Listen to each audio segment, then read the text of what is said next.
alive! It's alive! It's alive! I want to play a game.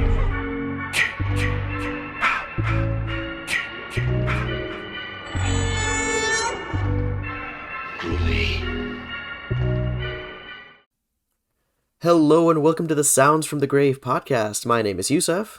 And my name is Vania. And boys who keep secrets do not get custard. So hello everybody. We're actually back with another episode.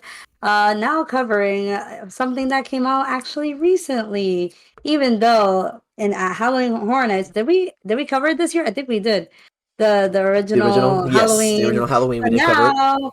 Even though we actually are skipping around, I don't think we actually covered the other two from the trilogy. Not at all. But we're actually going to be talking about Halloween Ends. Yep. But we also have a special a special guest. Words, people. Guys, this has been a long fucking day. It's fine. We have a special guest on this podcast. So we have Kyle from Trick or Treaters podcast. So hello, Kyle. Hello. Mr. Name Drop himself. I am here. We just need a picture of Kyle just like doing the name drop. It's been a while. We never got to do that photo over at Horror Nights, actually. I just remembered that. Which one? Was the prayer photo? The prayer we never got the hard style photo. Yeah, we never got to do the hard style photo. We got to do it we got to do it petrified now. Yeah, but I won't be a part of it unless I like sneak away for a second as an alien and go like this. All you see are your hands. But yeah. But anyway, so we're talking Halloween Ends today. It is, the final entry into this current incarnation of Halloween. This movie has been very, very polarizing. Like, people, why do you say that? Because there's a lot of people that love it. There's a lot of people that hate it. They're like, this is the worst Halloween in the franchise. Like, this movie sucked. And other people are like, oh, like, it's actually really good. It went in a really different direction. It's a lot of fun. It's interesting. And some people are like, it's not bad. Yeah. Some people are literally like sending threats to the actor who plays Corey Cunningham, his social media, saying that he ruined the movie and shit like that. Yeah, very toxic fandom. Yeah, which is funny because it wasn't really that bad except for until this movie came out. All right. Yeah. Well, I have to ask you stuff because you kind of make the rules. I mean, I don't care, but are we doing spoiler free or are we actually dropping spoilers? I feel like we should do spoilers, but probably we'll do it. We'll say that we're about to do spoilers and probably do it after the grave robbing facts too, just to like give people that buffer. All right. Yeah, just to be safe, because there are some people that don't want this spoiled. Yeah. It's gonna be a little bit tough honestly in this first half, because to really delve into it, you kind of have to talk spoilers. Yeah. I mean, I feel like we've done that for a lot of it, but I think we tried doing a spoiler-free episode, and this one, the only problem with this one is it's still a new movie. There's still people that haven't seen it. Yeah. So I think we should just do spoilers anyway, and just say like right off the bat, it's like, hey, this is a spoiler discussion. Like, listen to it after you watch the movie. All right. So that goes for all you guys. Listen to it after you watch the movie. It's in theaters and on Peacock, so no excuses. Guys, if like you can't afford Peacock, I can't help you. At this point, like, or everybody got Yussef. You say when you use my Peacock and you don't even have your own. Hi, thank you for your donation. I mean, sir. Hello. Yeah, because I use a friends from back home. It's funny because I went into my Universal? Peacock. Yeah. Like you don't get free Peacock? I haven't been told that. Oh, I don't know. I think I heard for annual pass it is free, but I don't know about the premium one. Oh, really? Yeah. Maybe I've been paying for Peacock this whole time and I shouldn't. Yeah, wow. Don't cancel that yet. Shh, let me enjoy it for the rest of October. Yeah, because I went into my profile because I was like, oh, I really want to watch Halloween Ends again, and I'm like, looks like somebody's been watching Bride of Chucky. I wonder who that could be. Me quoting the hell out of Bride of Chucky and annoying my fiance with it. It's fun. I saw him in the corner. He pulled a Michael cameo. He just kind of Michael cameo. Yeah. But, yeah. So yeah, we're gonna be talking spoilers then. So right off the bat, we're gonna tell you don't listen to this until after you've seen the movie. So I think we should just If dive you right like in. hearing our voices, then hello. This is the sounds from the grave ASMR. Stop that! No. So I think we should just do like basic background stuff first. So Halloween Ends just came out, directed by David Gordon Green, who directed this every film in this current trilogy. So that was Halloween 2018, Halloween Kills, now Halloween Ends. Stars Jamie Lee Curtis, Andy Matichak, James Jude Courtney, and I forgot his name already. I'm sorry, Rohan something. Where'd he go? Rohan Campbell. Takes place 4 years after Kills. And you still see Haddonfield kind of struggling to pick up the pieces after what happened with 2018. And not just the town, but Laurie and Allison kind of picking up the pieces as well when something happens and we're back to the old Halloween madness. Yeah, there's in the beginning part definitely was a shocker. But not a shocker. It just seemed very randomly placed at first, to say the least. And then Okay. when we get into the story, and then we see him how he's actually like involved in the story, not just a random babysitter that just Mm-hmm. had happened to accidentally do something that I will not spoil yet. Yeah, Yeah. it was definitely a drop from what we're used to. Oh yeah, it's a complete. Like I remember David Gordon Green in one of the interviews saying, "Yeah, this movie is gonna piss people off," and I mean he was right. This movie has pissed a good number Yeah. of people off.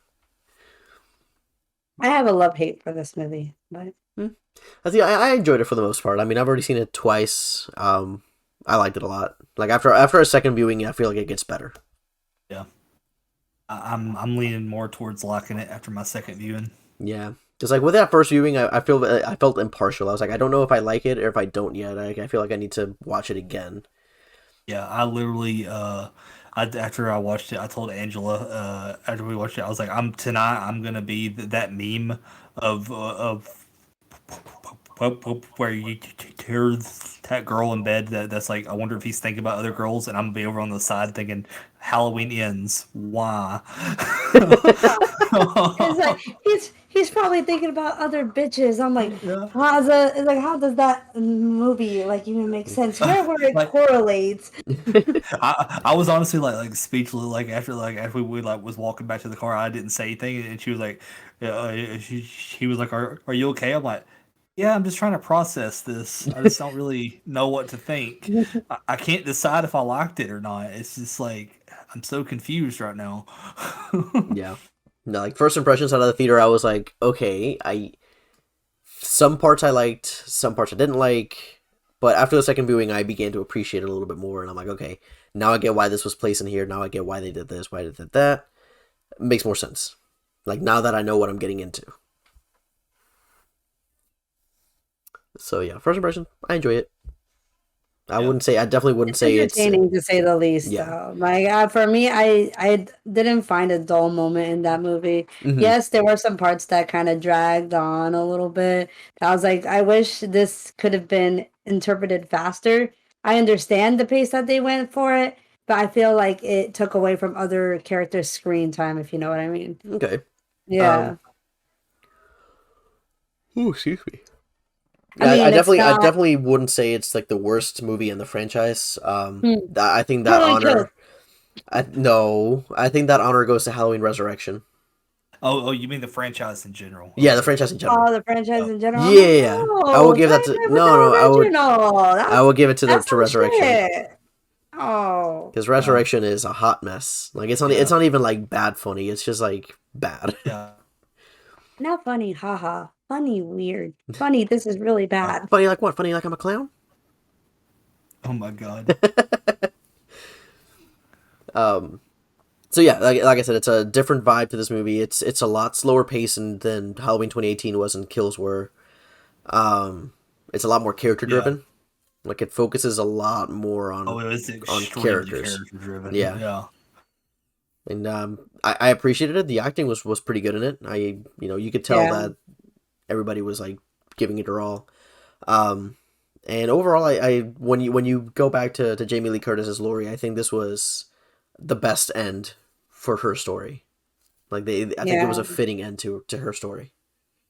Yeah, it's the fact that she was able to, carry out that character from start to finish, like especially giving it her all, probably her knowing that's probably like the last of her like legacy, unless someone's like, haha, JK reboot. But No, Well, she would I probably don't say think, no. I think she's like she done. I know she's done. Yeah. she apparently before it got released, they did this whole thing where she openly signed a document saying she'd never play Laurie Strode again. She's Oh, retired. Yeah. No, I mean no, and I feel like Yeah, but she's that's tired. she doesn't really need to. Like the way this I'm sorry, the way this ends, she does not need to play Laurie for anything else Yeah, anymore. honestly, Yeah. that's it. Like her character is like boom, sealed and done. Except for maybe like something else, but we'll talk about that at the end. I That was think the end. You can't Also, say there's an end credit because that's some bullshit. We no, looked it up. no, it's No, not that. It's not no. that. No, it's something else. Oh, There's okay. not. Yeah. Oh, I don't think I've told. When we get to that, I'll talk about it. But I don't know if I've told you about the original ending. Oh yeah, yeah. No. We'll talk about that because it was a completely different Yeah. ending in mind for this movie, which I'm glad it didn't go for. But Yeah. we'll talk about that ending when we get to like our version of that, like or when we talk about the ending of the film. I know. I'm glad Michael wasn't a robot controlled by the government.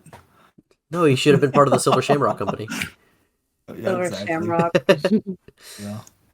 I mean, speaking of that, I mean, like you said from the beginning, you know this is gonna be a different movie because first of all, it starts off with the like a radio DJ, Yeah. and the credits is the same as Season of the Witch. Yeah, same you're like- blue and same font and everything. It's Like, Halloween this Season of the Witch. is gonna be interesting. Yep. Which I know that they did it on purpose, not only because it's the third in this trilogy, it's also because Halloween 3 is known for being a very divisive movie in the franchise. Like people either love it or hate it, and that's kind of what happens with this movie too. It's very divisive. Very Yeah. divisive. They were like, we know it's gonna like piss people off, so we're just gonna go for it. Yep. I do like the way they did the intro Michael sequence. wasn't even in this movie at all. Wait, wrong movie. And I do don't know like if you- I do like how they did like the pumpkin sequence in this one, where like the pumpkin like bursts Yeah. open and like another one pops up. I was like, that's really cool. yeah. And then the end reminded me of like the opening to Halloween 2, where like splits open and the skull is there. Yeah. Thought that was pretty cool. Yeah. And What? I What don't if know it's if you literally all the pumpkins from the past movies and they just kind of put it together? Well, no, because they only show up in 2018 and Kills, and 2. I don't think they ever Yeah. show up in any of the other ones. The other ones Yeah. just like start. They don't have anything else. yeah. Yeah, I mean, I haven't remember- looked at it.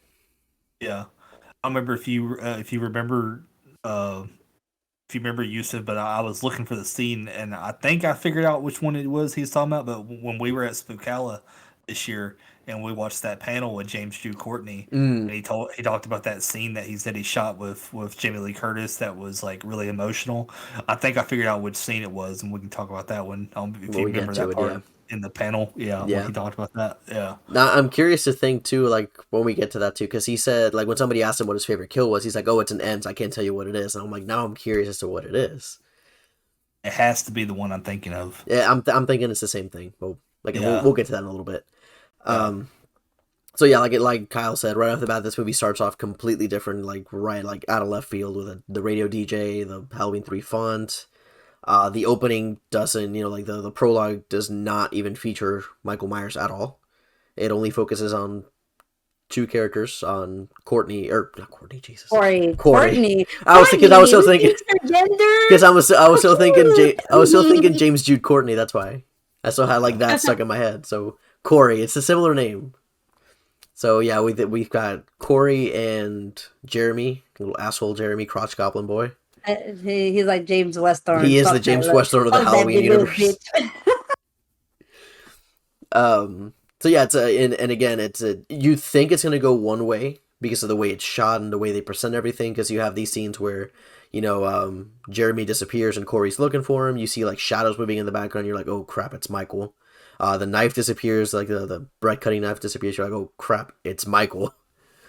And then it takes you for a loop, and it's completely different. And Yeah, then but it like- features like the wildest opening to a movie out there. Yeah, I literally was like, "What in the Hill House is this shit?" Because I went to What see in the it. Hill House? Like when I went to see it with my brother, it was me, my brother, and a friend of ours. All three of us at the same time just went like, "Oh my god!"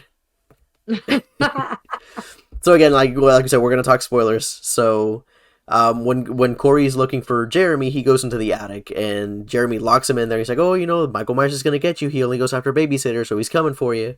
And Jeremy's like, Corey's like, let me out. Like, this isn't funny. Like, please let me out. I don't like this. And as the parents are walking in, all you hear is, "I'm gonna kill you, Jeremy. Let me out." And Corey kicks the door open. The door hits Jeremy, and Jeremy falls down a gigantic flight of stairs. Why am I laughing when I say this? This is a really serious, like, dark moment, and I'm laughing. It was absolutely fucking hilarious. When Jeremy drops, the way that body flew up a little bit. I still can't find the logic how he managed to fly from So basically, that kid can't be that tall. If you're telling me that he went over the gate and then fell to his death, I'm like, something's wrong. This is like Trick or Treat where he shoots Sam and then he goes like, might as well add that sound effect to it. well, it's because he hit him because he kicked the door and he hit it with such force it knocked him off. Yeah. But when it hit him,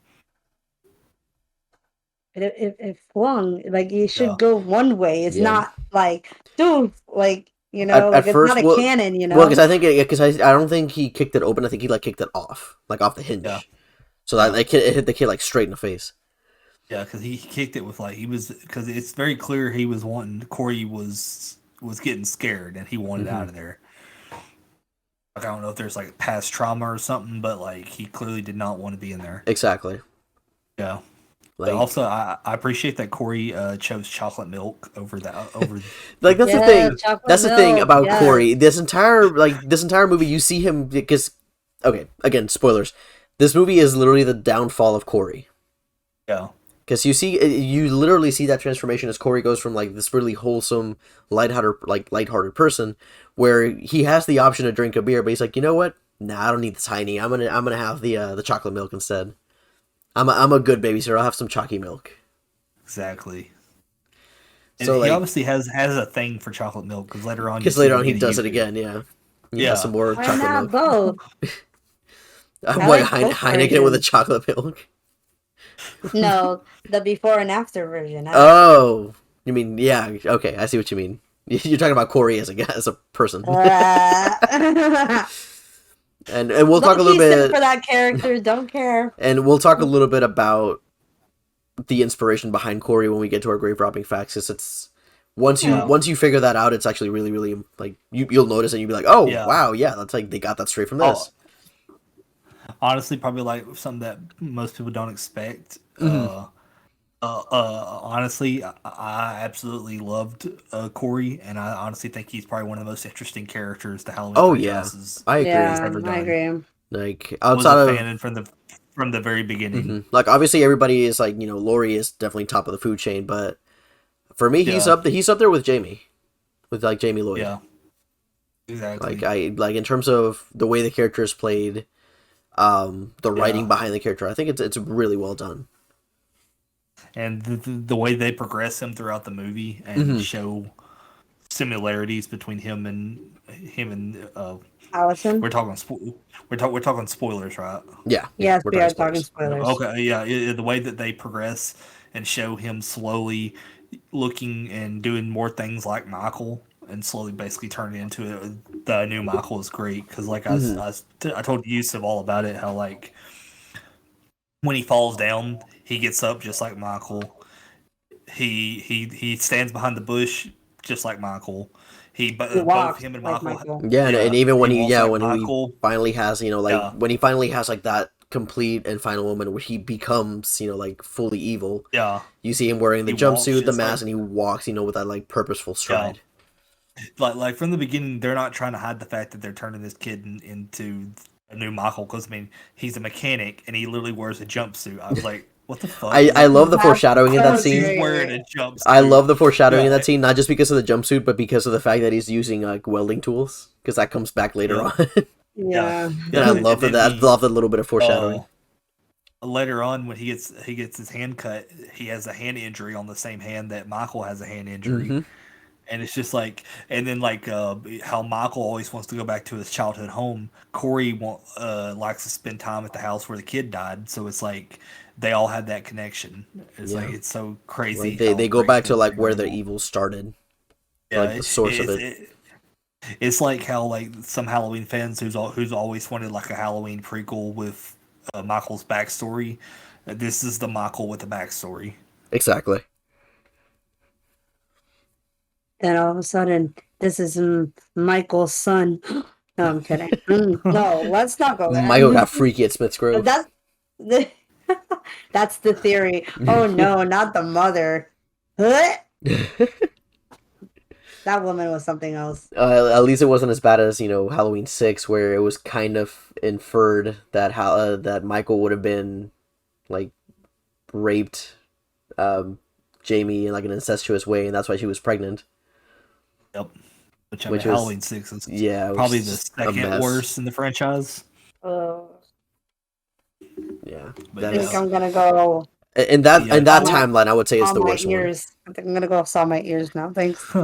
Yeah, I would say in that Yeah, timeline, like, 6 is the worst I one. really love the Corey character, and like I don't remember if I told you V or not, but like when I was with Yussef and we were watching when the trailer first dropped, I sent this out and I told him again when we saw the trailer when we watched I think Trick or Treat at Regal. Oh yeah, 'Cause they showed the trailer again.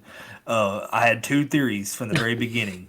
Either Michael dies at the beginning and Corey takes over, or Corey becomes Michael's protege. But like from the very beginning, when I saw the trailer, I was like, "This dude's gonna be the new Michael, like hands down."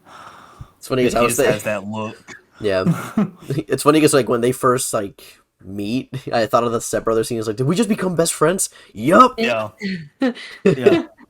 Just the way that they like introduce him, like how like, this movie, the opening credits start after it shows Corey, like it shows the kid died, and then they're like flashing through, and you see Corey being taken away from the police, and it's literally like almost looks like a shot for shot like recreation of when Michael gets taken away as a kid. I'm Yeah. like I'm like, well, wow, so they're not even trying to hide it. Like Yeah. this dude's gonna become Michael. Honestly, I didn't expect it at first, but the fact that, we see him like from a wholesome character all the way to to this It's- very confusing hot serial killer. Great. Love to it. I can fix Like, him. I was like, When I, he- it's like, Oh, I oh, love I- it. oh, I was like, oh, but I- he's traumatic. I can fix him. Allison's whole I can fix something. Yeah. I don't know. I think that's honestly one of my big gripes about this movie is Allison's character is like way different. Than Yeah. 2018 Kills. Yeah, and she not feels and not in a drastically good different. way. Yeah, It's like, I she agree. feels like she has like a lot of teenage angst, but yet she's like in her 20s. And I'm like, Yeah. what But the she fuck? seems a lot more mature in 2018 rather Yeah. than Yeah, this it's one. weird. She It, seemed it like- was She like a, seems like but, a but it was, honestly, I think but Grandma, I love him. my grandma, I love him. yeah, but grandma Like love that- or but you then can't the tell me grandma what was to the do. ver- You're not my mom. the Yeah, grandma was the very reason they came together, and I'm I like, know. oh, like you literally like your grandma's the reason you're still alive. Yeah. But yeah, she had just had a really bad character change. I Yeah. did not like how she I mean, it was wasn't. being It's not like it was portrayed. terrible or anything, but it's just not compared to Kills in 2018. It's just not good.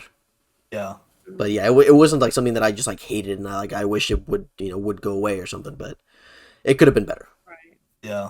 I just don't know what they were. It was weird how they wrote Allison in this one. Yeah, like I feel like for me, Allison should have been the one to notice the evil instead of Lori. I feel like she would have been on more on her toes. Yeah, about and things she like would that. have like the whole like I can fix something, but she would have been a little bit more like proactive about it. Of like instead of like Lori just being like, oh, you're not gonna see her again, or I'll kill you type of thing. It would have Yeah. been like her like literally trying to like pull him back from the darkness. I'm opposed Also- to that idea because I actually like the fact that Lori could see it because Lori has actually faced Michael so many times. That, Well, yeah, no, I'm that not she saying knows that's what the evil looks like. Allison, even though like she's like, her parents died, her, Mhm. her mom dies, and everybody else. Like at that point, you're just fed up with life, Yeah. and then you're also Also- stuck by the surroundings of what happened. So I don't Yeah. I don't blame her for being mad at the world and then having to have this one guy take it away because like I the shit hate. happens. Teenage shit happens, even though she Yeah, was a but- grown ass woman, but still. Yeah. She just has like a lot of teenage angst, even though she's like in her 20s. Yeah. But also, it's like the pacing is really bad to the point that like she just meets Corey and like over the span of like a day or two, And it immediately is. she falls so madly in love with him that Yeah. she's willing to like burn the city down and leave with him. Yeah, And then that was like my biggest issue with the movie. I I was think like, like what the the romance fuck? plot Yeah, of it was like it was just like moving way too fast. Like this was a span of 4 days, and way they're like too immediately in fast. love, and Yeah, like the whole like, oh, let's run away together, and Just I'm calm like, down. yeah. it's like, bro, it hasn't even been a She week.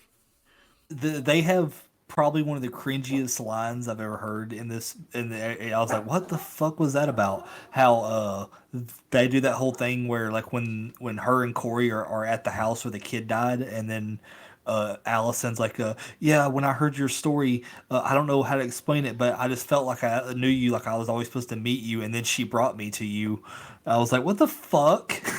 Yeah, that was kind of That cheesy. was a little bit I will say cheesy, that. yeah. I'm I like was the like, restaurant dude, scene though. I was just like, Yeah. yeah. yeah, So actually, I think a better way to do it, funny enough, this reminds me of like Spider-Man: No Way Home, of like they like both, No. but no, but listen, but like both Lori and Allison notice the evil, yeah. and Lori is like, oh, I gotta kill him, and Allison's like, no, no, no, we can save him. Like there's, Yeah. it's not too late. We can bring him back, type thing. But did you notice that the whole her noticing the evil thing started whenever she just looked out the window and he was And he's standing just behind sitting the there like, bush like Michael, She's like, oh shit, he's doing it just like Michael. He must be evil. yeah, and then immediately too, like I didn't even notice it the first time, but like the entire time that they're having that conversation, like after she goes downstairs and he's like, oh, I'm just waiting for Allison, the entire time she does not take her eyes off of him Nope. because she's like staring him down, like he's got the black eyes, like Yep. Yeah, he's yeah, there's yeah. something off with him. That's something Yusuf picked Can't up on take that my I don't. eyes off of you. Yeah, and Yeah, because that was something that that I was telling Kyle about, that I picked up on, that because the change doesn't happen like immediately, like it's a gradual change. So like the moments where Corey is still like wholesome Corey, you can see his eye color, which is like a lightish kind of hazel brown, but like as you see him evolve into and like go down this dark path, his eyes go completely black, which is a callback to yeah, Loomis, when Loomis said, oh, like when he was a kid, I saw the devil's eyes, the blackest eyes. yeah. So I like Another that was a nice callback.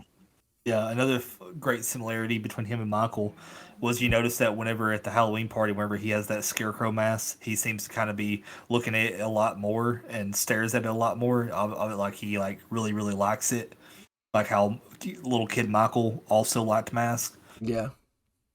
And not only that, even like you don't see it often, but like at first when he does wear the mask at that Halloween party, you can tell he feels a little bit more confident. Yep, like the mask gives him power. Yeah. I think it's at the same time, it's like, people don't actually see me, so they they see the scarecrow, they don't see the child, the child killer. Yeah. They don't see the psycho. Yeah. And we actually something I want to talk about too, going back to that flashback scene after the opening credits, with Laurie's voiceover, and how you see how Michael, even though he's not there, the way he affected the town, like he almost feels like post-apocalyptic at times, because you've got Yeah. people that have committed suicide, you've got like people that are blaming Michael for things that they're doing, or like people thinking that Michael is back, and it's like everybody's pointing fingers, like, oh no, you did this or you did that, you're the one who's bringing Michael back. Like like Michael like literally like destroyed this town like from the inside out. Yeah, which is great, because originally, Carpenter wanted to do Halloween, was supposed to be an anthology. It wasn't supposed to be just Michael Myers. It was Mm-hmm. supposed to be about the evils of Haddonfield. Which you kind of see here, because like you realize the evil isn't really Corey. The evil is the people of Haddonfield that led him to that point. Yeah, but also it's like Yeah. Corey's what's like one thing I picked up on. Corey's character is so complex that like Mm-hmm. once I realized that he was basically becoming the new Michael, it made me question everything he was doing. Like whenever he goes and sees Allison, and then they end up sleeping together, but you see Michael behind a tree when he looks at Lori. Uh, it made me question, because I was like, wait, does he really care about Allison, or is he just there to show Michael where Lori is? Mm-hmm. I think deep I think down I he still actually thought cared of for it her. that way. Yeah, Because maybe that was the motive. I mean, at first it seemed like he just really genuinely cared about Allison, but yeah. if we're talking about Well, like well, because everybody, now like Michael and him turned one like together. Even though like the whole vision thing kind of threw me off a little bit, and I'm like, how the fuck is this supposed to work? Like I think transferring one evil to the other kind of yeah, thing. that's how. Yeah, So the way I saw it was because if you notice everything in that little vision, none of it shows Michael or anything Michael did. It's all what happened with Corey and Jeremy. yeah, So what I'm Yeah. thinking is Michael sees the same darkness that he has in Corey, and that's why he lets him live. yeah.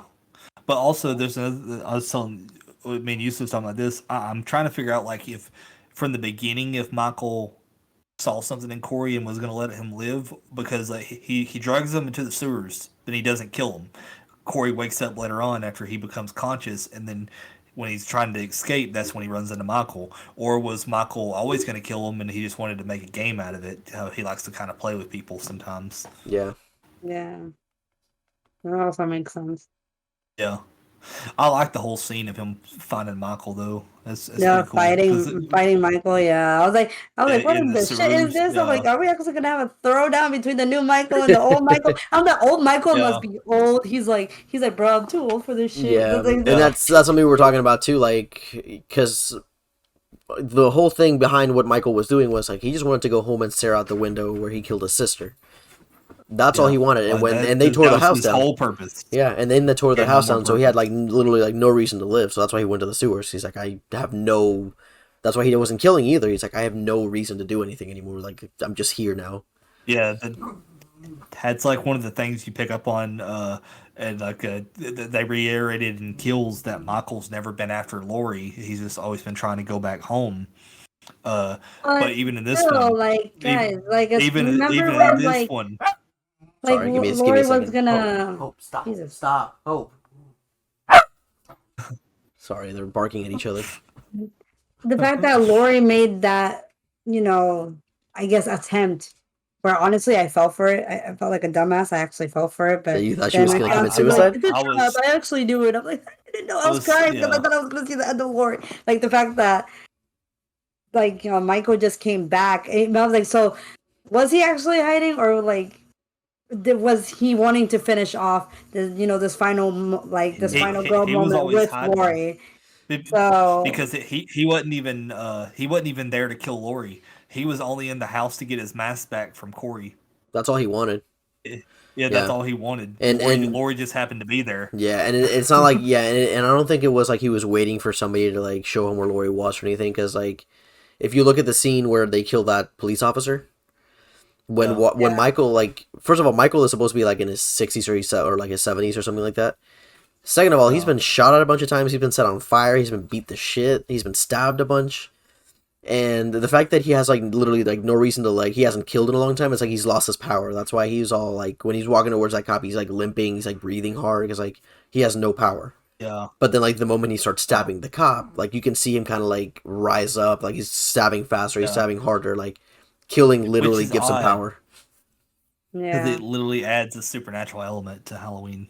Yeah, but it's like I like that it's slight. It's a slight undertone of it. Yeah, it is because this is like the movie that we finally actually realize that Michael's not even a supernatural being.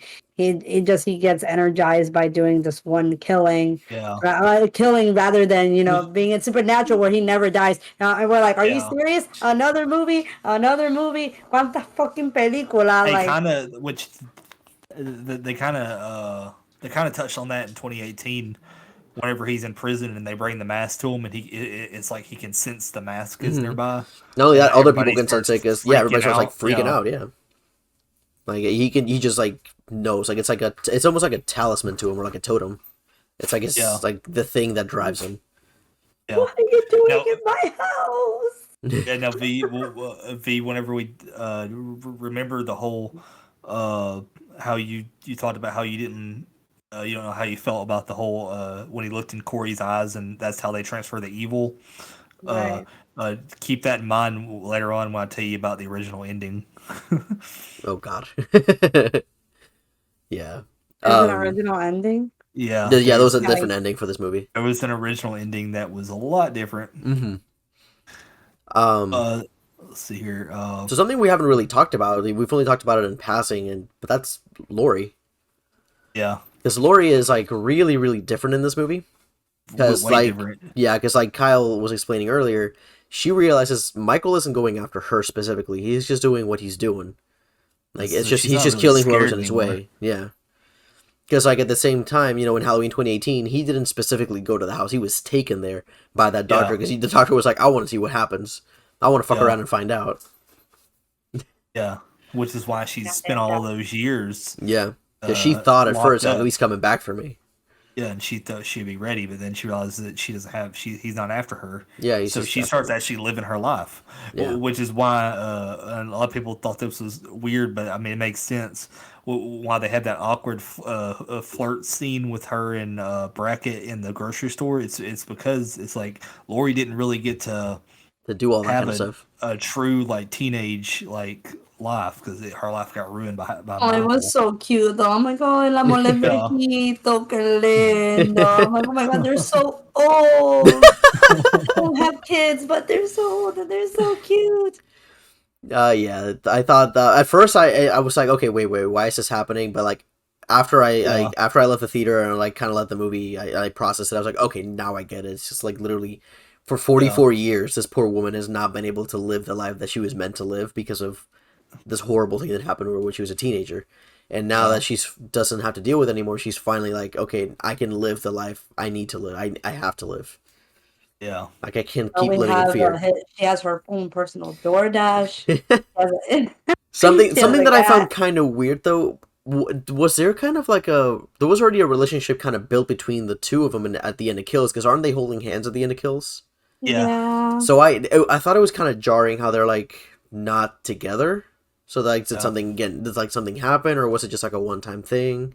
I think I think both of them are wanting the other. I think it's a case where both of them want the other to make the first move, but none of them want to be the first one, so it just doesn't happen. They just kind Lori of forgot how to flirt, It's and a the other Yeah. guy's just shy. it's a will Like, they won't they?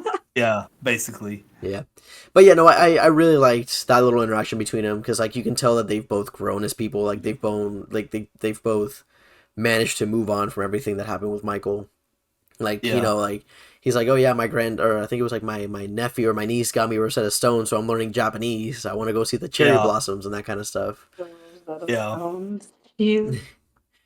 And she's like, yeah, and like it just felt like we're finally able to have normal conversations. So instead of like, what are we gonna do about the serial killer that's been walking around town? Yeah. Was it let's see. I really like the whole. How'd y'all like the whole scene where Corey brings the officer? Another thing, why the fuck was Allison dating like a 40-year-old cop? and And that dude was ends I up- like mean, have you sleazy. ever, like, I don't know if, like, Yeah. you've ever seen those type of movies, or at least in a scenario where, like, there's always an older man trying to, like, hit on a younger Yeah. woman. I'm like, why haven't you called me? Oh, you're gonna be my wife someday. And some girl's like, ew, please stop, stay away. And then it's, Yeah. they're, like, trying to be nice about it without turning them down. Because, it's a small town and word gets around fast. And unfortunately, he knows where she lives and like knows her name, knows her story. But then again, when the way that Corey defended her though. Yeah. She said we're But, like, good. yeah. Back up. Yeah, back up. But like Allison was like had this previous And the relationship with wholesome this, boy is the baddie, okay. yeah, with this like 40-year-old cop, and then Corey ends up getting him baiting him into following him to the sewers and leads him to Michael. Like that whole scene is so cool because it's like right before the cop pulls his flashlight up and shows and shines it on Corey, who's like being like really sadistic and like basically playing with his food more or less. Yeah. You can see Michael off to the side. It's very like brief, but you can see Michael waiting, and then like you shine the flashlight on Corey, and he just kind of is like doing this like sadistic like laugh thing, and then Michael attacks the guy. Yeah, Then I it's like the fact that Corey holds him down, and then Michael's like, "Get having a whole ass He also field was day." like, get I him, was like, Dad. yeah, I was like, yeah. all right, He's like time to holds slice him this down. cake, bitch. It's so weird because he's like holding them down, and like Corey has already killed this homeless man by accident, like more or less by accident, and then like he holds Doug down and he's telling Michael, "Show me how to do it," and it's like you already know how to do it. It's like, but he just wants to see Michael kill him. But it's weird because every time Michael was stabbing, he was like you said, he was getting power back. Yeah. Oh, Yeah, but at let's first, guys talk like can we talk about how the way that Corey, like when he goes into his full form, how like we see him from What is he, a punk Dragon Ball ass Z like character? feel like This he's isn't like even Dragon Ball Z this isn't character. even Like my I final swear, form. like his yeah. final form, and the fact that the way that he took on those kids was brutal, and I'm probably one of the Oh, most oh, like brutal teenage kills I've ever can we seen. I talk? was like, Yeah, oh, can whoa, we talk okay. the kids for a minute? Why the hell is this new Michael getting bullied by band nerds? Yeah, they were banned. They weren't only that, they were like high schoolers. Yeah, That's And the they were yeah. only high thing I didn't like schoolers. about it. I was like, Like I sir, you understand at the are same time, like work. he's just like, I don't want them to see me as that monster. That's why I'm like keeping the peace. I'm like, I'm not gonna like let them get to me that way. And they just don't. They're like trying to get a rise out of him because they're like, you are a monster. Yeah. We're gonna show everybody that you're a monster. And like that's his like Yeah. him not doing anything and just like kind of being a doormat is like him trying to show like, No, hey, I don't want people to see it me was as that just monster anymore. it was just so weird because it's like you normally it'd be like a football player or something, But but no, it was at David first Gordon Green's like, you know what, band kids are the bullies. at first I thought it was a football player because of the Letterman jacket, but then I saw his pants. I was like, Yeah. oh no, that's a band kid. It's a fucking One bully. I was like, what the time fuck kind in of band kid band is camp. this? Also, when we first see the kids bullying Corey, whenever Lori shows up to help him, there's this one scene where I was like, I was like, whoa, what the hell is about to happen? Lori pulls out a switchblade. And she's like, do you want to do it or do you want me to do it? I'm like, is she about to fucking kill these kids? But no, it was just to stab their fucking tire. You should know better. I It's so, literally just slashing tires. like You legit should though, try it I would sometime. love if Lori was my grandma or like my aunt. She'd be like Yeah, the most fun like family member to have. Because I'd be like, yeah, yeah, let's slash your tires, let's do it. let's do it. But yeah, like Corey, yeah, when Corey like goes after it, baits them to the junkyard and then kills them, and that is a great montage. I wish we would have saw more of the deaths. Some of the deaths are done off screen. Yeah. Like I Yeah. really wanted to see the blowtorch death. I Yeah. wish they wouldn't have. I'm like, Wow. if Terrifier could go for it, we should. Halloween Yeah, could have gone for it. that was Well, great. But Yeah, then Corey's like, I don't know if it's his dad or if it's his stepdad, but it's his Corey's stepdad it's his stepdad. or like yeah, he gets inadvertently killed. Because I don't think Corey would have killed him. He was honestly like probably one of the better characters. Like he was actually a genuinely good dude Yeah, and and treated yeah. Corey really well. yeah, and it's something that we were talking about too. When you notice when Corey does take that full turn, outside of killing the homeless man, Yeah, everybody that he does kill is people that have done something wrong to him. yeah, So like, and Darcy, who was just in the way. Because for those who don't know, Darcy, the mill girl from Joe Bob, is in the is movie. in the movie. She is She's the she's receptionist the at radio the host. Yep. um. So, because for example, you've got the cop that was messing with him and Allison. Yep. And you've got the doctor that didn't give Allison a promotion. Yep. So at the same time, that's him defending Allison's honor and like doing it Yeah. for her.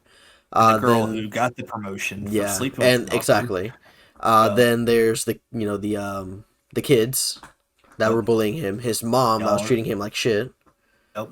And then his The last kid. victim. And then his last victim was going to be Lori, who was the only thing keeping him apart from Allison. Yeah. So it was literally like Michael was like, I'm gonna kill The whoever last gets in one my was kind way. of weak. The last one was kind of weak though, Yeah, because like, because it's like well, if I I mean, like when can't you have her, I'm not gonna say it yet. I hate how I hated that he did that. Like I hated Me too. I yeah, hated that. I was like, oh come on, Corey, you were such a great character. Don't ruin it. yeah, that Don't was be one of those oof. weirdos. That for me was like, damn it, you were doing so well. Like this would have been so much. So well, Corey. Ooh, Yeah. It damn low key it. had me rooting for him, but besides the whole, weird love story that he had with Allison, I was like, okay, like, this Yeah. town has mistreated him. Like he's actually like, doing stuff but people that have actually done wrong, which is something that Michael doesn't do. He just goes after innocent people.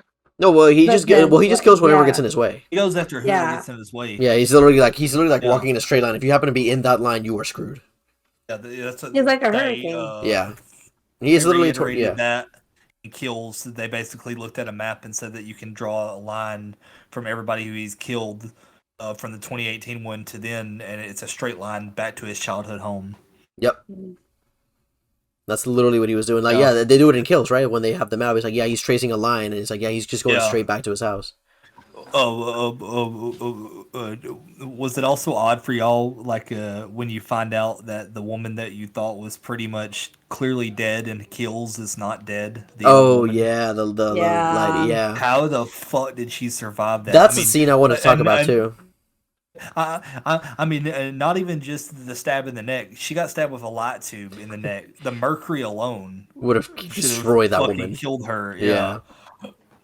For me, it was that was also an interesting scene of like, you know, sure, Laurie's like, oh, I've moved on, like Michael's no longer after me, Yeah. but like nobody else in Haddonfield is moving on. Like they won't forget what happened, and like everybody blames her for it. They were like, yeah, you instigated him. Like this is all your fault. Yeah. It's like, bitch, it's been 4 years. It's like, come on.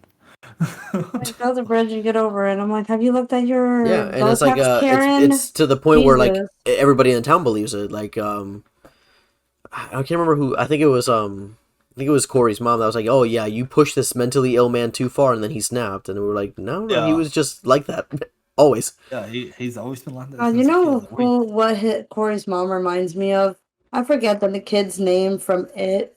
It's like, these are placebos, mom, like gazebos. no, yeah. Like she Oh, reminded my me so much God. of that mom from I it. hated, was like, I hated Corey's mom.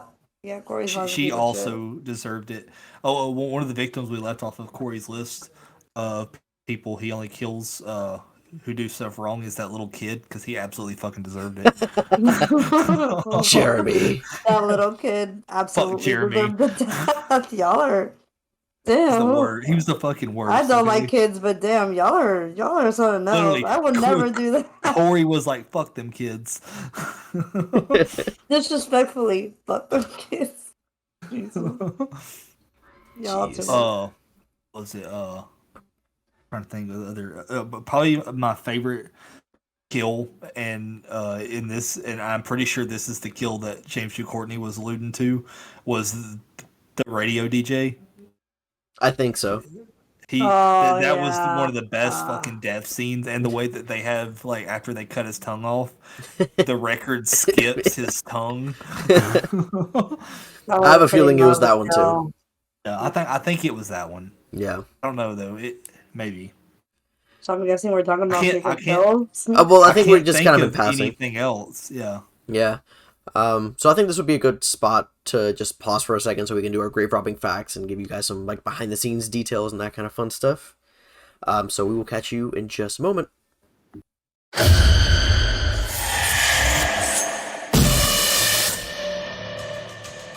Hi guys, so now we're going to be in our section of our grave robbing facts, where we basically talk about the topic that we were talking about, whether it be movies, haunts, any event that goes into the behind the scenes of the production that we are talking about. So in this grave robbing facts, we are going to be talking about the things that went into the backstage production of Halloween Ends. That's right. So, there's three of us, so we're just gonna go back and forth, kind of round table it. So, number one, Nick Castle, who played Michael Myers in the first ever Halloween back in '78. He has a non-Michael Myers cameo for the first time in this trilogy, as a party goer who flashes his costume at Corey and says, "See anything you like." This is a nod to the iconic line said by Linda in Halloween. Ah, that's cool. I love it. I love that he's just wearing like. I love that he's just wearing like a skin suit. Yeah. It's just like, here's my intestines. You like it? You see?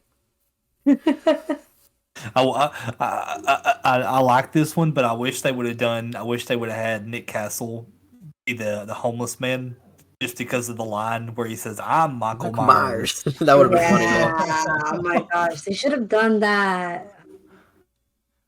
Man, maybe next time. Wait, there won't be a next time. Stop it. It's Halloween ends, not Halloween continues later on. Halloween the fanfic? The fanfic. Oh my god. Anyway. The there's some funny things like fan stuff people have pointed out that's hilarious. I'll talk about later. Okay. All right. So our Who's doing- second grave robbing fact is that Corey Cunningham is a new character inspired by Arnie Cunningham from Christine.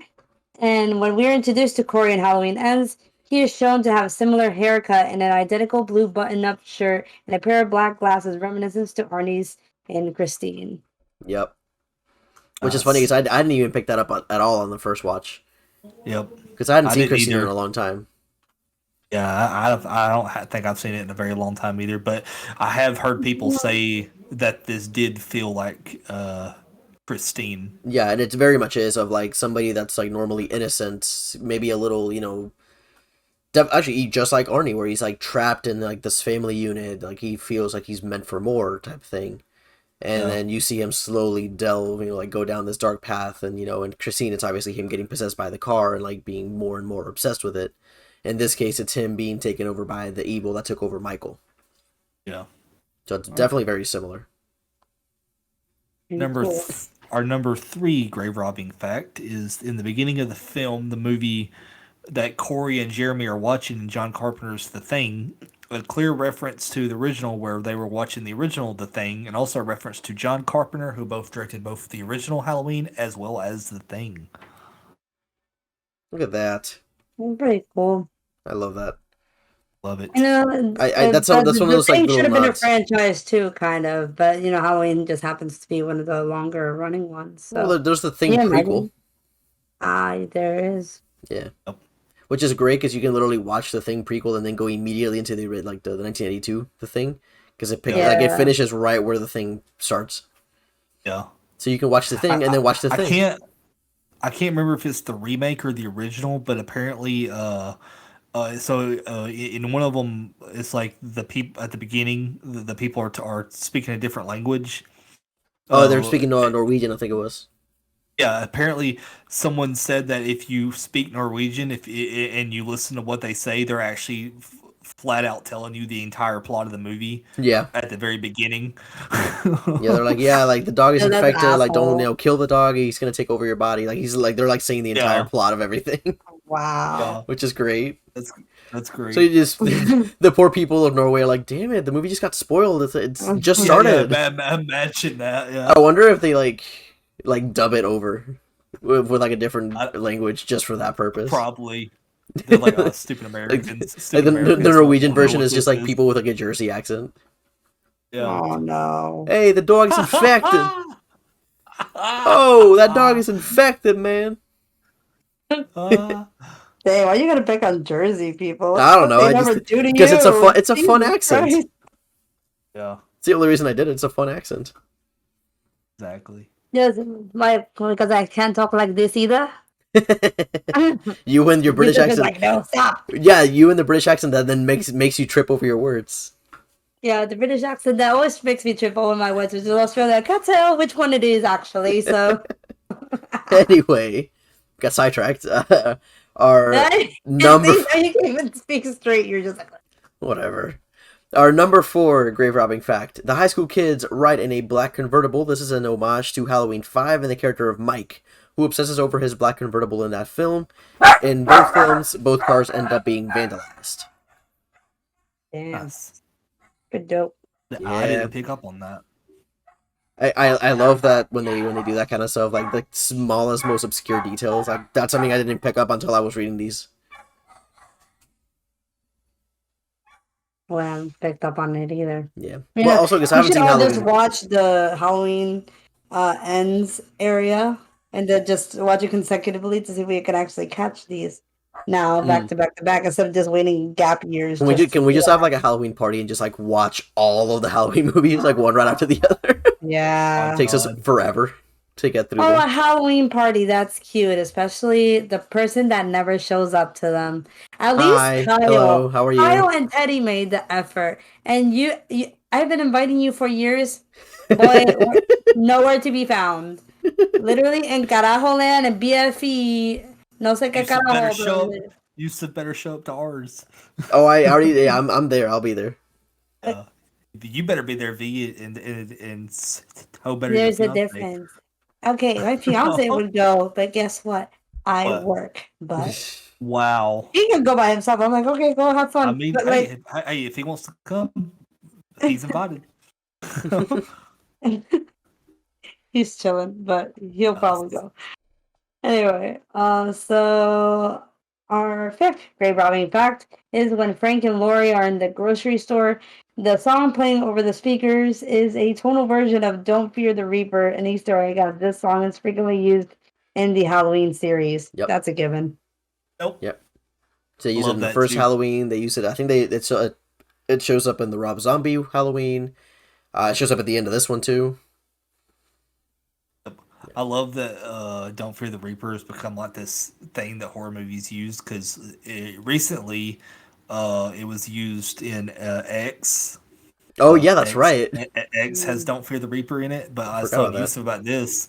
The first time you meet Billy Loomis in the original Scream, a slow acoustic version is lightly playing in the background. First time you see him. It's a horror staple. That song is a horror staple. Nope.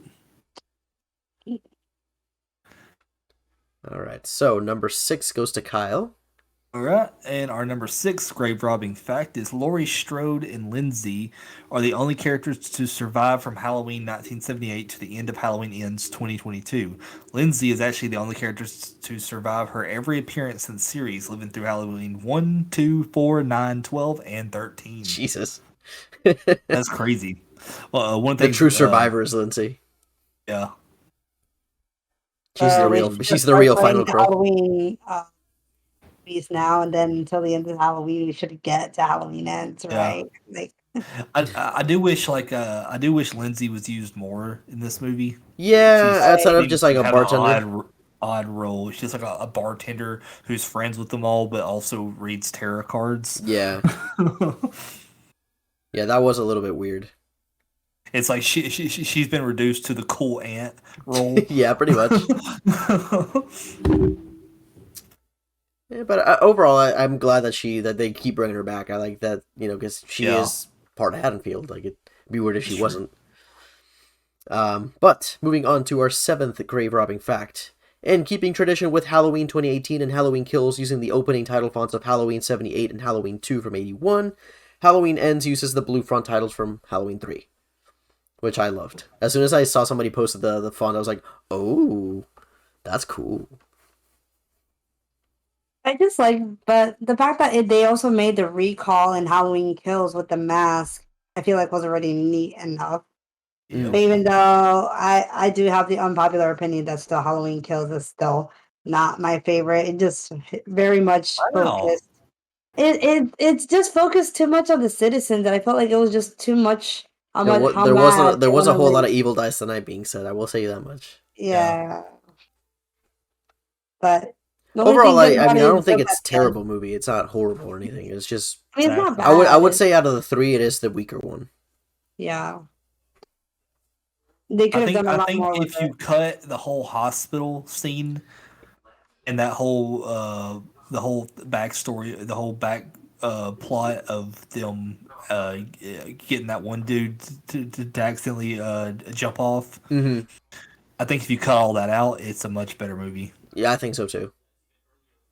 Yeah, Well, but outside of with that, it's editing. still a fun movie though. It's still a good watch. Because it honestly made no sense. Like when he walked in that hospital and he's like, I need help," and then dumbass, what's his name, is like, it's Michael, get him. That is not even remotely even the same size as Michael. Stupid, goofy.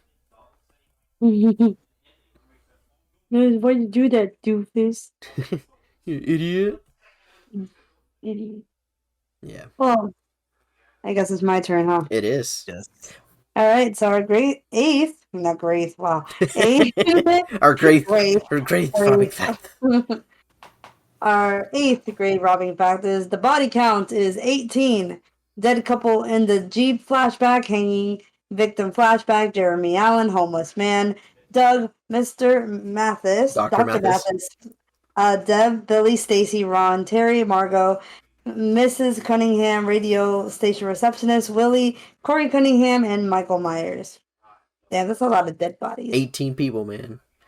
But Kills still takes the bait. Still takes the cake on that because Kills has a 30 figured people. so. It's 30 kills. 30 people? Holy As the shit. Kills 30 is the kills. It was fucking originally kill. 31, but when you find out that that lady survived, it got down to 30. Yeah. They should have kept it at 31 because it's Halloween.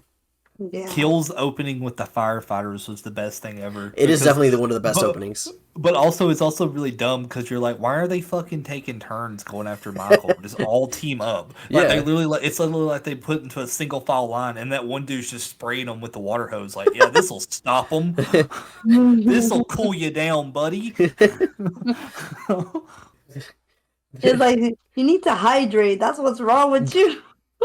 Yeah. Jeez. But yeah, no, it's a respectable kill count. But Definitely. even though some people don't like it, I like at the end where he just starts slaying everybody who's. Oh, I love that. Who's killing them? Because if you pause right before that happens, if you pause at all the people carrying weapons, there's literally a fucking woman there with a goddamn iron. It's like, what was she gonna do with a fucking clothing iron? Wild, man. These people are wild. It's like that whole scene was literally the epitome of that one meme of that Michael Myers breaks in your house, grab the first thing to your right. And she's got, I got an iron. For me, it's the mic. Oh yeah. Thing to my right is my AirPods. I'm screwed. Oh, you're fucked, Yussef. No, I'd be like, hey, Michael, listen to this. Yeah. Oh yeah. And he starts Yeah, dancing. to the- That's to the- that's where that I gift came have- from. That's where dancing Michael Myers came from. Oh my Yeah. gosh. I have a box fan to the right of me. So I guess I'm That's using something. You my- can at least throw it at him. Yeah. You can at least like use it as some sort of defensive weapon. I can't do anything. I'm like, I can listen to. I can right listen. or left. I'm Now I'm like- starting to second guess myself. I'm like, I can listen to some tunes right before I die. You know, I would like my last Exactly. song to be, so and so. I don't know yet. Yeah. Because if it's to my right, this is not helpful at all. I'm just like, I want my last song to be Rock Lobster. There you go. See, if I put the earpod, if I turn on a song for Michael, I'd probably put on "Just Like Heaven" by The Cure because I feel like I feel like no one can be like unhappy listening to that song. That song just makes me feel good every time I hear it. Mm. So I feel like Michael would hear it and then he'd be like, "Okay, you know what? Halloween Just gonna saves. Halloween saves The Cure. The Cure saves Nah. Halloween." Yeah. For me, I would put "Enjoy the Silence" by Depeche Mode. He's like, Oh, there we go. There we go. "Enjoy the silence," and you see Michael like this. This is thought Michael- vibing. He's like, "Okay, I'm gonna enjoy the silence before I slash you." But All Michael does is silent. Or unless Michael doesn't talk to people and like when he's alone, he just has whole full on conversations with himself. oh no, I mean, It Ugh. could be. He has- Who's next? I think it's me. No, it's you. Because Vania Oh, did me? body Okay, count. yeah. Okay, cool. Our ninth grave robbing fact is during a date with Allison, Corey falls down and does the iconic rise up Michael Myers is famous for doing. Dude, whenever he did this, I turned to Angela and I was like, "Oh, really?" It's like they're not even like They're not even trying. They're not even trying to hide it. Which to I'm hide fine it with. at I'm like, this yeah, I point. just want to, because I already know. I'm like, I just want to see Yeah. the devolution into that Yeah. evil, though. I loved it too because this is the first time you see him rise up like that, and like when he Mhm. does it, I was like, "Yes!" That is just like such a iconic rise up to me. It's like- like It's like, have y'all seen that video recently? At that pumpkin patch where that kid's dressed as Michael, and Oh my he God. falls, And he just he face- falls down, and he then gets up like switches Michael. over, and he does the rise up. I'm like, this fucking kid. I saw the what was it? I saw that video, but it was like cued with the Ghost Hunters Moon song. Oh, There's wow. a hunters. There's another one. If I'll follow him, there's a guy on TikTok called the Michael Myers of Decatur, and like all he does is dressed up as Michael. Him and his wife recently went to Gatlinburg, Tennessee, and he was dressed like Michael, walking around the town square with a sign up, holding a sign that said with a picture of Jamie Lee Curtis from the original, saying, "Have you seen my sister?" And he's walking around holding the sign. I love that. That's funny. Have you seen my sister? Please, she's missing. All right, and our 10th grave robbing fact. In a reversal of events from the original Halloween film, Michael Myers stabs Laurie Strode in the neck with a knitting needle. Yep. I didn't notice that at first. I actually thought it was her ear. I was like, oh my Yeah, god. I was too. I was like, man, Yeah. that's fucking brutal. Yep. A little bit of knitting needle. Those things are thick. Like, oh. Oh yeah. I'm like, don't acupuncture Hey, this, please. He was getting her back. Oh, You my get stabbed God. like the same way you stabbed It's me. like, I'll teach you, you bitch, for 40 years ago. Or 44 years ago. Yeah. It's like, I didn't forget. I don't forgive and I don't forget. Exactly. I just wanted to go home, man. Just trying to stare out my window. I just You wanted to destroyed stare it. out the window. So now I got to stare out the sewer. But then somebody else came. So. Yeah. Oh. Could you imagine if the entire time the original Halloween wasn't Michael trying to kill Laurie? It's just Michael like trying to give Laurie the keys back. Cause you remember she left them on the front porch. Oh yeah, yeah. The entire time it's just him trying to get the keys back to her, but he doesn't talk. It'd be the greatest thing ever. He just reaches into his jumpsuit and just pulls out the and keys. hands them back to her. He's and like, he just turns around and leaves. He's like, that's my house. You can't sell my house. It's free real estate. It's free real estate. Because like there's an ongoing joke because like people said that like the reason he go before you see the second movie and they do this stupid shit where Laurie's his sister. The people said that he only like attached to Laurie because that's who came up to the house, and someone said, "Can you imagine if the mailman? Imagine Halloween where the mailman dropped the mail off, and then he saw the mailman instead of Laurie, and he's just chasing this fucking innocent mailman." Poor guy. This poor mailman. I was like, but this job already sucks enough. Always blame it on the mailman, y'all. That's the key. Just blame it on the mailman. That's terrible. And then bonus, the 11th grave robbing fact that I was telling Yussef about. You tell Yussef, but not me. That's cool. Well, we were talking about it. We were talking about it while we were waiting for you. Yeah, maybe. But no, but this is good because you don't get to hear. You get to hear for the first time, and we get your reaction to it. You guys wanted a reaction out of me. Not flattered. Just get on with it. But So anyway, mean. I don't have the exact time stamps, but for all those people who have been griping about how there's a lack of Michael Myers in that they didn't like Halloween Ends because it doesn't have Michael Myers as much. This movie actually features Michael Myers more than the original. The original only has Michael in it for 9 minutes and I think 38 seconds. Yep. And this one has Michael's in it for 10 minutes and 36 seconds. So by a minute. Yeah. By a minute. So they're like, oh, there's no Michael Myers. I'm like, out the original, and no one ever bitches saying that the original doesn't have Michael Myers too much. So, like, wow, by a this minute. one actually features him more. That's funny. It's kind of like Sleeping Beauty. She was only in it for 18 minutes, barely. I mean, remember, Beetlejuice is only in Beetlejuice for like what? Like, is it like 12 or 13? minutes? Yeah, like something like that. He's like, you're a major character, but guess what? You're only featured for 12 minutes. You're a main character, but you're only going to be in it for 10 minutes. We're only giving an encore of an extra minute because, it is the ends and we want to see you go out with a bang and, the extra minute counts. Budget. Love Exactly. Yeah. it. That's interesting. Well, now I know.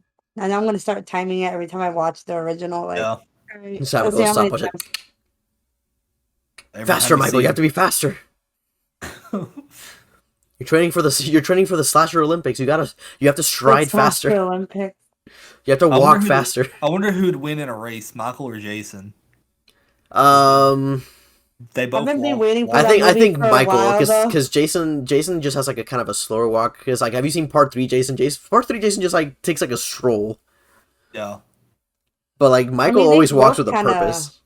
Yeah. Like look at like 2018 Michael. Like 2018 Michael walks. Like he He's quick. Have you seen that TikTok that was going around a while back where it was like it was like it was like this person was being chased by Michael, and then they run the opposite way, so then Michael as soon as he like leaves Michael's like eye view, he like throws stuff down. It's like, oh shit, and he just takes off running down this other alleyway and jumps into a vehicle and drives down the corner and then parks and then gets over so that he can like suddenly appear behind the thing. 'Cause people were like, "How is Michael getting around so fast by just walking?" And it's like, no, he was actually using a vehicle the entire time. He was just good at hiding it. He's actually got Does Heelys. that mean that Jason swims He's- faster than Michael? That I would say yes, because we've never seen Michael swim. So yeah, I would say Yeah, Jason but- is the. We don't even know if Michael can swim. Yeah, who knows? I mean, he was 6 when he got arrested, so he may not have never learned how to swim. Yeah, but didn't like Jason also drown? So that's very contradicting. But he would swim faster because he would just go like Shark Week, yeah, yeet. Like, I think oh we well, should totally have a foot race between the slashers. yeah, foot race. Oh my god, we should just have like a whole slasher Olympics. Yeah. Like who can kill the most people the fastest, who can run the fastest. Yeah, what they can do is they can put like a final girl, and like see who can get to the final girl first. But there's a Because lot like of obviously, final because if you're doing like a girls, sprint race, obviously Ghostface is gonna win because Ghostface legit runs. So Yeah, too. Yeah. true. everybody else is just or it could be Leatherface too. It would be between Leatherface and Ghostface. Oh, Leatherface run. Leatherface runs. though, He's that's got the stamina. thing. That's the thing. Leatherface has He's stamina. got some insane speed too. Yeah. How do we get Especially- to? How do we get to this point? I This don't is the know. Great Robbing Facts, and apparently this turned into Slasher Olympics. Hi, how are the you? the Slash Olympics. Slash Olympics. Now I'm thinking like they gotta play. I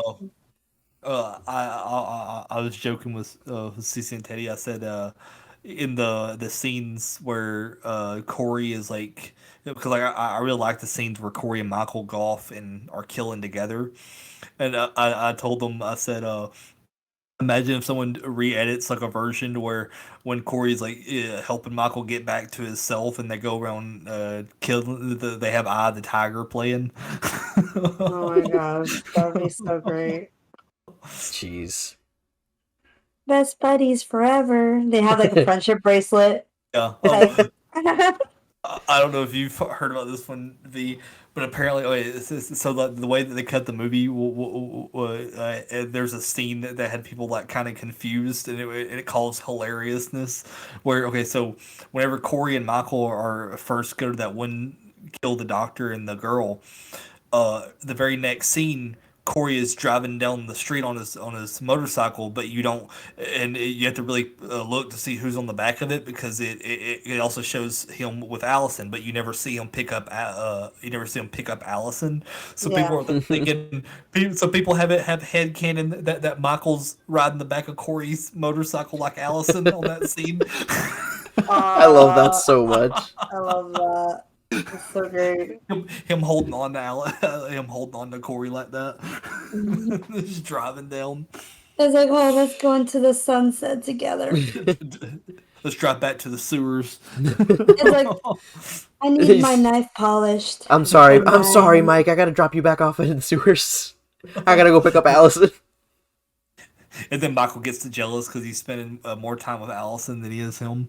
It's like you're only going back to her because she started her period. Oh my god. Vania.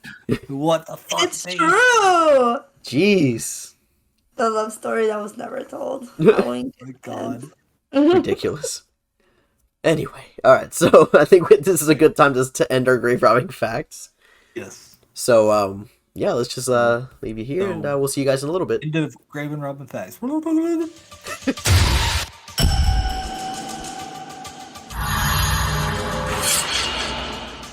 And welcome back to our episode on Halloween Ends. We just finished up our grave robbing facts. We got a little sidetracked talking about the Slash Olympics, which was a lot of fun. We went on a whole tangent about that, and also the love triangle between Michael, Corey, and Allison. Yep. Exactly. There definitely is one. Oh yeah, absolutely. This could have been like a soap opera. Sure. And Halloween of our I, lives. yeah, and honestly, I don't think it's even like I think it is. I think it's more of Corey can't choose between Michael and Allison. In other words, it's him like choosing between the light and the dark. Exactly. The dark is just so strong. The darkness. The dark is just so strong. All right, but so we've talked about the kills, we talked about the acting, the story, um, things we like, things we didn't really like. I think we got to talk about the ending because the ending is really, really Yeah. important and impactful. I think Yeah. because of the I'd say way so. it does finish everything off. I think it's very satisfying as an ending. Also, I don't think we talked about how Corey goes back to the sewers and it's like is saying you have something I want, and he just fucking like tosses around Michael like he's nothing and takes his mask and leaves. And at that And point, what I'm thinking is maybe the same way that Michael gets stronger with the killing, so does Corey. yeah, Because at that point, Yeah. he has killed the doctor or the lady. yeah. But it's fun. It's funny. I saw a comment and I was like, "Yeah, this is kind of a problem with the movie." Someone said, "It was at that point I thought I figured I could kick Michael's ass, and that's a problem." Like people thought, like normal fans were like, "I think I could kick Michael's ass in this movie," and See, that's an issue. I took Michael's side. I'm like, he's just this older man, and this guy could just this young millennial comes in, beats the shit out of him, and takes his mask. Yeah, literally. It's all was very so tragic. intense, especially like when he's like dragging him back. I'm like, yo, you're gonna let him put a little punk ass kid drag you around like that? Be his ass. He He's did. the OG. Yeah, that was wild. Like that moment when Corey like goes full evil. It's like perfect for me Yeah. Yeah. because like we had spent the entire film. I figure he did it because he can't just be like, hey, look, I need to borrow your mask. Because Michael ain't gonna give nobody his mask. Michael's like, nah. He like throws on the scarecrow. Use this. It's also weird because it's like Michael's like really thrown off by it. He's just kind of standing there, and then you just see him just walk he wasn't up. even hiding. He's just sitting there, just like, Yeah. He's like, hey, what's up, Corey? He's over there like, just humming the theme to himself. Yeah. He hums his own theme and then he just stares out the sewer. That's what he does for fun. Jesus. Yeah, he just kind of like throws them up and then he gets the mask and that's when he starts killing everybody. Yeah. Yeah. Like And that's when he goes because- ballistic. Yeah, like he kills all those kids. Yeah. In like really 'Cause- gruesome ways too. Yeah. Just like Because, because he stabs one in the eye. Yeah. Beats Because literally Michael Myers only kills 3 people in this whole movie. Corey kills everybody else. Yeah. That part. Especially like Michael the- only kills the police officer, the lady, Doctor, the lady, and then and Corey. And that's Corey. it. yeah. Yeah, But but I did like the fact that, we didn't actually see Corey kill his stepdad or dad because, he actually wished him well. well, no, he Yeah. doesn't kill him. Really nice. Yeah, I know that he Like I doesn't said, kill him. Corey. But that's why I Corey was like, only. Yeah, Corey only kills people who's wronged Allison or who is in his way. yeah, I agreed. Corey's I did basically feel slightly bad for Margot. Margot was trying to stop them, but she didn't know other than yell them to stop bullying him. But she still kind of cut back kind of way. Like I felt bad, but I also but you still didn't do shit, so Yeah. you kind of deserved it. I gotta say, I was surprised that she was alive for that little bit there after she got hit by a truck and got pinned to a chain link fence. I was like, how did she survive that? Right. Then she got And then she got smushed. booped. Which was, I think, was a callback to when Michael did that to the doctor. 2018. Yeah, to the doctor. They're just like, and we got our amazing blowtorch kill that I wish we could have seen in focus. Yeah. So yeah, the kills were gruesome in this one. I feel like the ones in kills were a little bit more gruesome, Oh, absolutely. especially Right. like Cameron's. Like Cameron's death in kills is brutal. Yep. But and after that's when he goes to kill his mom, which is kind of weird because he does it off screen. Like, we never get to see that. Yeah, there's a lot of off-screen kills. Yeah. Because at the same time, I feel like this movie wasn't just like, oh, here's all these awesome kills. It was, like I said, like we said, it's more character-driven. It's about seeing how this wholesome person has just completely dropped down because of, one traumatic event. Yeah. But even with all that, we have we have unfortunately Corey's death, where he commits suicide with the knife. But But then Michael finishes how the job. then Michael finishes the job. But But the he way that Michael's death went, I was like, oh damn, we went uh, there. Like, holy shit. Hmm. but the way Corey goes out, or where he originally intended to go out, is interesting because he hears out because Allison doesn't get her car fixed, so she has this like distinct muffler sound uh, when her on her car, and Corey hears that, so then he stabs himself in the neck, and he knows that Lori's going to grab the knife out, and so as she doing it, Allison walks in the house, and so it makes it look like Lori has stabbed Corey. Yeah, and probably makes an unforgiving scene. But honestly, that whole kill was swept under the rug so quickly because It really was. Yeah, that's a Allison shame. didn't even have time to react or like lash out at her own grandma. It was just Allison, like, yeah, Well, at first oh, you think he did Allison, die, because at first he saw he's just staring up with his eyes open. You didn't even think he was alive still. It wasn't until yeah. Michael shows up that you hear him kind of like also. bubbling a little bit. Mhm.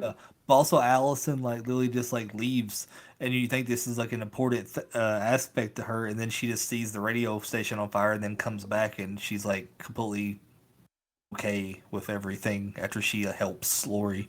I'm just Yeah, like, well, okay, so the Corey thing was kind of for nothing then. you're right.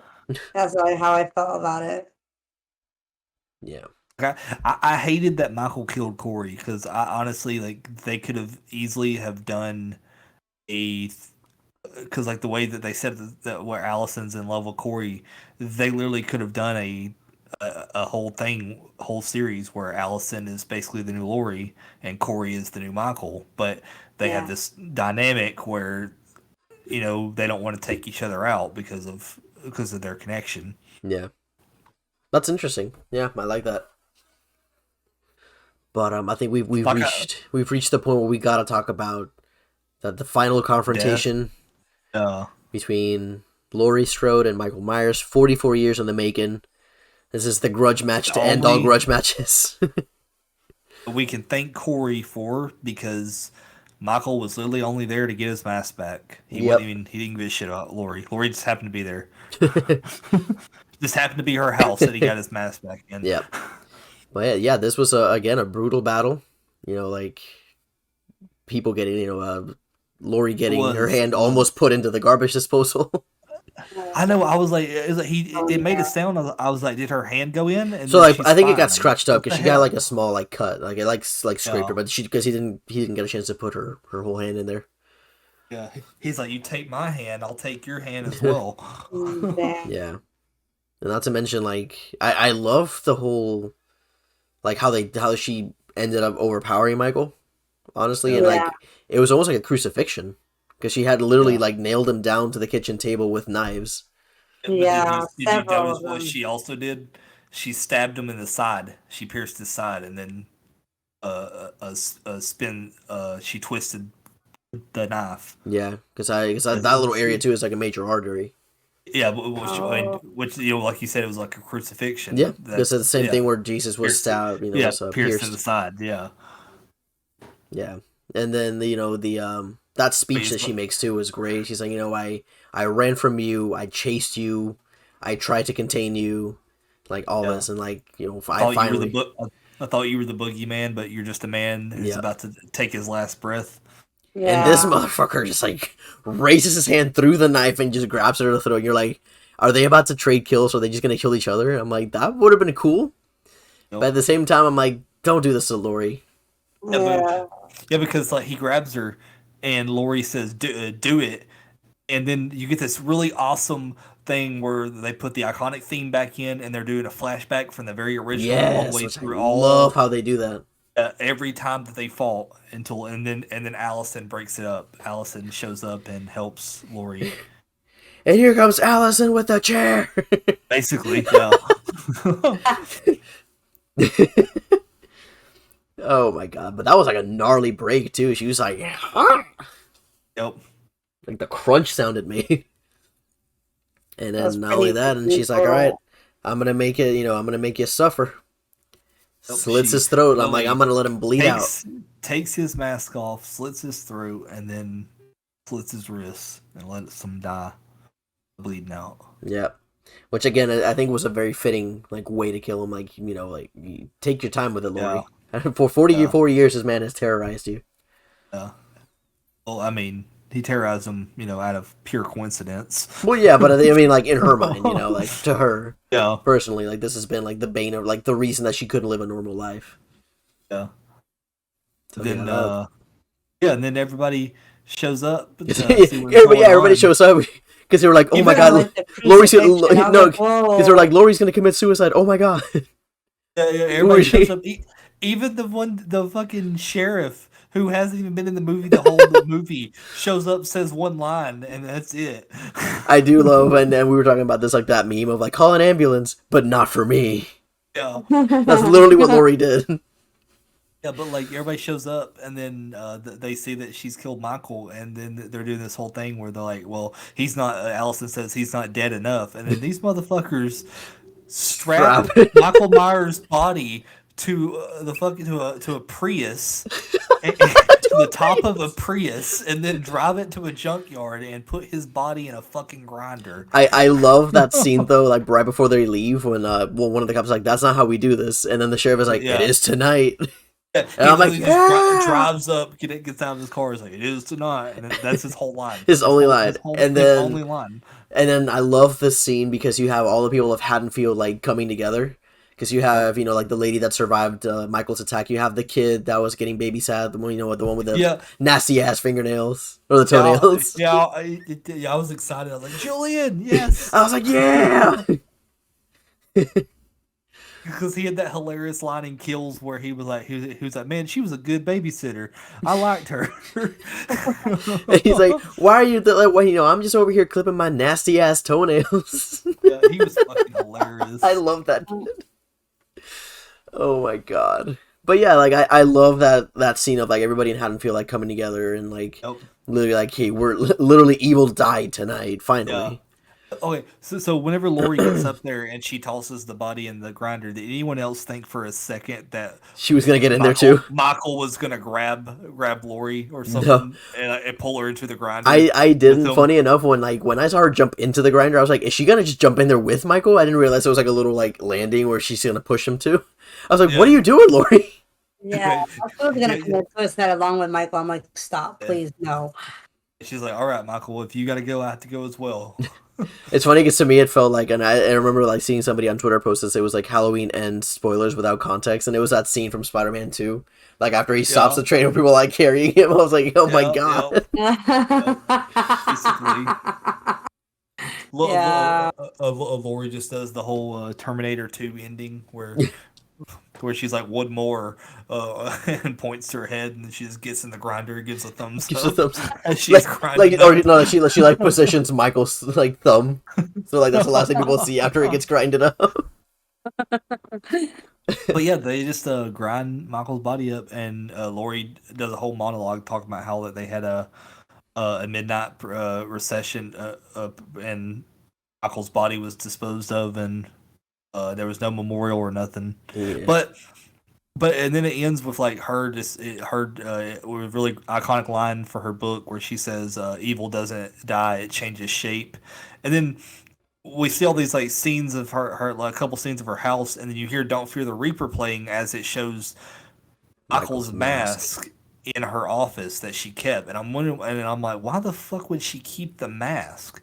Wouldn't they destroy that like immediately? Yeah, and we were talking about that. Maybe I the always thought, trophy. yeah, that's what I was thinking. It's like this is a trophy for me. Yeah. It also could play into the original ending, which I guess I can. Oh yeah, tell- yeah, tell we V gotta talk. about. We gotta talk about this. So V, the original ending of this was supposed to be, Lori was going to kill Michael just the way it went down. Instead of taking him to the junkyard and putting his body in the grinder, they were going to take him to a funeral home and incinerate him. Well, they put him in the incinerator with his mask on and everything. Well, apparently, in that ending, while they're doing it, Lori is watching the entire time and staring at Michael burn, and you can see the reflection of Michael's mask in her eyes, like the way you could see Corey whenever he comes across Michael, and so then after that, it goes back to the scene at the end, except Allison shows up and she goes inside, and Lori tries to strangle her, but she lets her go and tells her to leave now while she still has control of it, basically indicating that the evil has now gotten to Lori. It That would was have been the gnarly, but that was the Nah, original ending, I don't like that. which also it seems like they kind of kept things from that, because at the end you see Allison leaving Haddonfield, yeah. Yeah. and so it's like, it's kind of odd. But also that kind of makes me wonder, if like, why did she keep the mask? Yeah, for me, it was always just like I always thought it was like keeping a trophy. Yeah. Yeah. Oh, I mean, like, even though that would have been a gnarly ending, then at that point, all of us would have been upset if she was, the new Michael, I guess, in a way. Like, it would have we been all better would if, have like, been this is all, very like, upset. Yeah, it would have yeah, been like a really like horrible way to end her story. Yeah. yeah.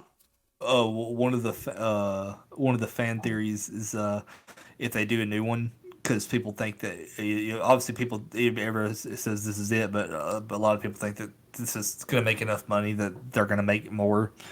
They think that Allison may be pregnant with Corey's kid, and he may become like The new and thing, the new the shape. the new shape. This is an interesting theory, but we'll have to Yeah. see. I mean, However. she did leave. She was leaving Haddonfield at the end, Right. She which would I'm trying get. to figure out, like, why she was leaving. It's like, was she? I think it's just like there's too much death and like pain I and guess bad so. Yeah. memories to her. Because I mean, Like, it's she like the place going. where Is her. she going to college? Does she have a Yeah. job? Because I think, like, realistically, I'm like, What are you first gonna of all, do? how is a single woman gonna be, like, just move out of her town? It's like, Yeah. does she have money saved up? Did she? Because for me, it's like Did she- like this is the place where my parents were killed. My like the person I thought I loved was Yeah. killed and all this stuff. Yeah. We don't want to carry that. Yeah, like it's just too painful to stay there. But Yeah, and then well, you we gotta got talk about the next Brackett showing up Yeah, again. we gotta talk about the romantic comedy that we're getting next, which is Brackett and Lori going to Japan to see the cherry blossoms. Yeah, can see it now. It's gonna be like love, Halloween blossoms. Halloween blossoms, and it's like a love story, a Haddonfield love story. Real love story. Oh my gosh. That's great. Yeah, yeah. I mean, overall though, like ending wise, I feel like this was a great ending. It was a very fitting ending to like really bookend this timeline. Because I'm sure there's Right. going to be a lot more stuff to do. Because they said, it's not going to be the last of the franchise. It might just be the last of this trilogy or like this setup that we've got. I Because think Blumhouse, yeah. I think Blumhouse is done. With it. yeah, because they said after this, the rights would revert back to Malik Akkad. Because Blumhouse is going straight to The Exorcist now. Yeah. They have an Exorcist trilogy planned. Mm-hmm. With David Gordon Green. Yep. Which will be interesting. When they take on like very serious projects, it does definitely go in their favor. But when they like decide to plan I guess less serious topics, it's always like a hit or miss with Blumhouse. But I'm glad that they took on this project. Well, I mean, you know what Blumhouse wants to take on next, don't you? I thought you just said The Exorcist. After Well, that, that's what they're doing. But Jason Blum has said that he feels that he could bring Robert Englund back for to Nightmare play on Elm Street. Oh yeah, that's to play right. Freddy. Yeah, and recently Heather Langenkamp was in a horror series, and she did an interview about it, and she said that she really wants to fight Robert Englund one more time in a Nightmare Legacy film. That'd be great. Nope. That would be cool. Can you imagine if Blumhouse does Nightmare? Jeez. That'd be great. I don't know how. I swear to God, though, if they start building the slasher cinematic universe, Can you imagine that? But like a slasher cinematic universe, like, oh my God. I don't know who's doing it, but like back when it first happened, New Line Cinema literally like posted a teaser, like basically teasing that there is a new Friday the 13th film being made for next Mhm. year, And I'm like, what the fuck? Who's making this? It's like, can you imagine if Blumhouse just suddenly got the rights for like every major franchise? Yeah. Blumhouse is The like Blumhouse it's like collecting the cinematic universe. it's collecting the Infinity Stones. Yeah. Yeah. I could create a whole new set of legacy movies with one snap. Blumhouse. Literally God, though, but an icon. Blumhouse does Friday the 13th and literally just recreates Halloween Ends, but Friday the 13th, they literally have a new kid that almost drowns, and Jason takes a connection with him. Or they go the Halloween 5 route and they just make Tommy Jarvis evil. Yeah. Yep. They should have kept doing that. That's what it seemed like they were gonna do at the end of 5. But then everybody hated 5, so they were like, yeah, let's make him a good guy again. But I think that's really all we can discuss about this. I feel like we talked the entire movie, but it was extensive. This was fun. I had a really good time talking about this. Because like it's a new enough movie where there's a lot to like dissect in it.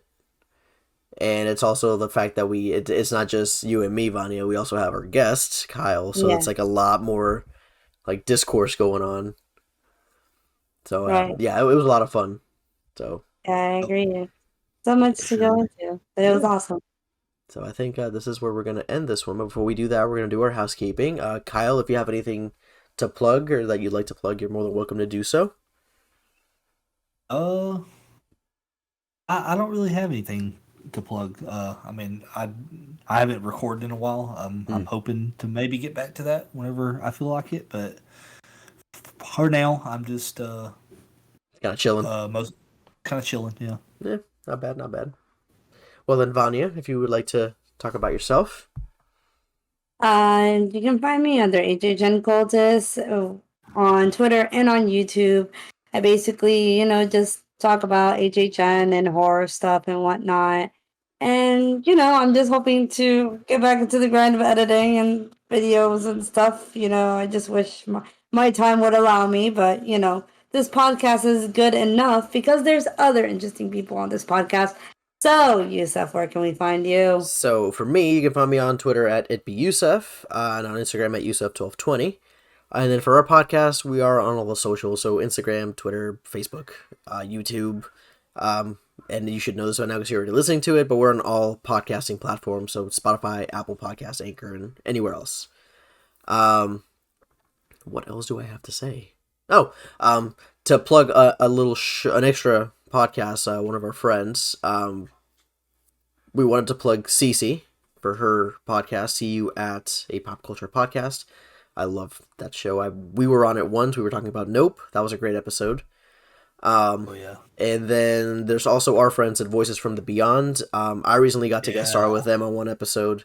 That was a lot of fun. It hasn't released yet, but when it does, I cannot wait for people to listen to it because it was a really fun time. I'm excited. And me and Kyle, we have a collaboration with them coming up pretty soon too. Exactly. Yeah, so that's gonna be a lot of fun. But that's really all we have for today. So I really wish you guys have a good night or good day whenever you're listening to this, and that you stay spooky. Stay spooky. Bye, y'all. Jeremy deserved it. And